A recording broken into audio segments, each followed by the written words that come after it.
providing customer excellence, customer service experience for global brands. Moving on, the UDA party today received a major boost in the Malava constituency by-election, where Job Manyasi of the DNA party stepped down and defected to support the UDA candidate David Ndakwa. Prime Cabinet Secretary Musalia Mudavadi received him in Kakamega town. Mudavadi said the UDA camp has been boosted by Manyasi's defection and they look forward to clinching the Malava seat come Thursday.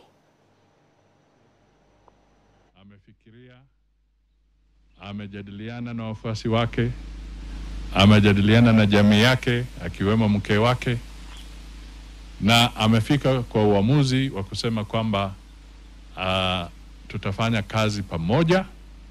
Wataungana na candidate David Ndakwa wa broad-based government ambaye alisimama kwa chama cha UDA ambacho kinaongozwa na President William Ruto. Sasa tuko kitu kimoja. We are one. We are united. We are putting all our teams together so that 27th of this month there shall be no doubt whatsoever about the victory of David Ndakwa as the candidate of the broad-based.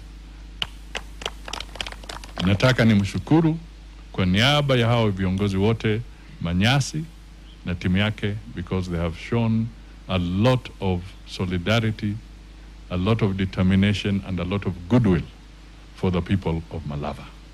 Mimi nasema asante sana kwa niaba, na sasa wale wako kule kwa kiwanja wajue kwamba ndugu Manyasi yuko na sisi, tunafanya kazi pamoja, tunatembea pamoja. Kwa hivyo kama ni vumbi, sasa wataiona.